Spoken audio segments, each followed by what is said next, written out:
Good day, everyone. Our topic for today is communication for various purposes: informative, persuasive, and argumentative communication, and public speaking. Introduction. Public speaking is one of the most important and dreaded forms of communication. It allows us to form connections, influence decisions, and motivate change. Being a good public speaker can enhance your reputation, boost your self-confidence, and open up opportunities. Make sure that you learn how to speak well. What is public speaking? Public speaking is one of the most important and dreaded forms of communication. It allows us to form connections, influence decisions, and motivate change. Without communication skills, the ability to progress in a working world and in life itself will be nearly impossible. Public speaking can be used for teaching, persuasion, or entertaining.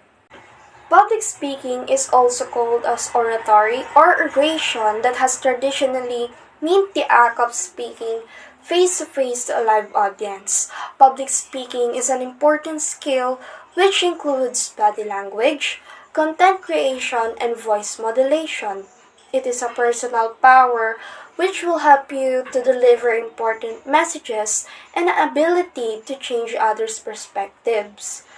Public speaking skills refer to the talent of effectively addressing an audience, whether it is in front of a group of people you already know or a crowd of complete strangers. Your ability to communicate to them with clarity and confidence is known as your public speaking skills. In public speaking, there are three sorts of speeches: informative, argumentative, and persuasive. Informative speech. An informative speech aims to provide enlightenment regarding a specific topic the audience knows nothing about. It may demonstrate how to use a new type of software, explain a new concept in the field of science, or describe an expedition an archaeologist took. A speaker should be very knowledgeable about the topic of their informative speech. Lastly, here are some examples of informative speech. Number 1.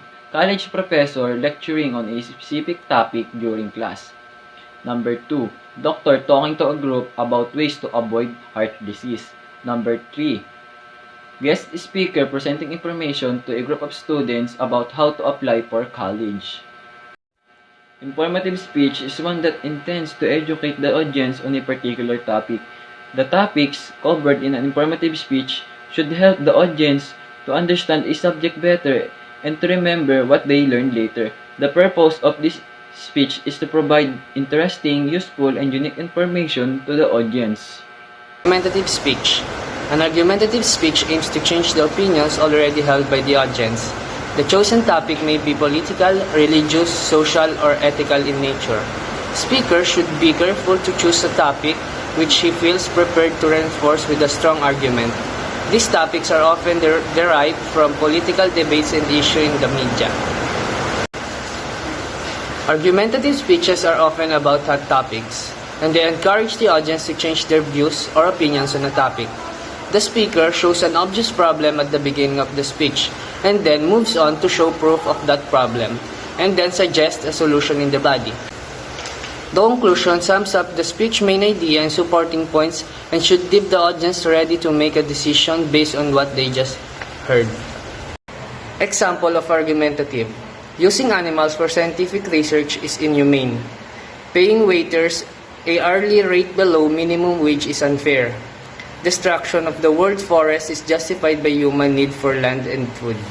Persuasive. In a persuasive speech, a speaker attempts to persuade the audience to adopt his/her position in relation to a topic.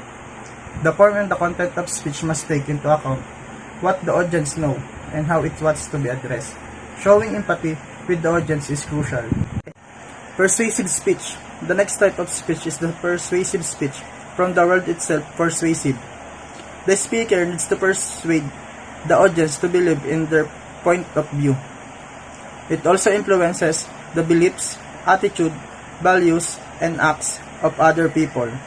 And when you become a speaker, you should consider using reason, argument, which might consist of focus. The effectiveness of persuasive speech also depends on the speaker on how he or she handled the speech. Example of persuasive: a teenager attempting to convince her parents that she needs to be able to stay out until 11 p.m. instead of 10 p.m.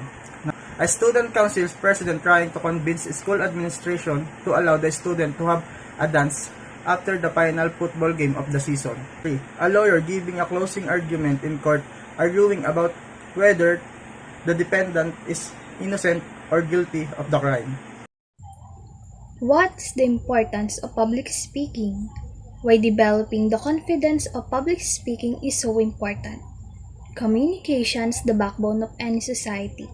It allows us to form connections, influence decisions, and motivate change.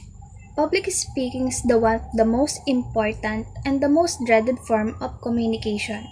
That's why these are the things why we should study and learn the public speaking. And of course, public speaking also has benefits. Benefits of public speaking: career advancement, personal development, improve communication skills, make new social connections, personal satisfaction, expand your professional network, honing critical thinking skills, and last, building self-esteem. Effective ways in speaking in public. Nervousness is normal. Know your audience. Organize your material in the most effective manner to attain your purpose. Watch your feedback and adapt to it. Let your personality come through. Use humor, tell stories, and use effective language. Don't read unless you have to.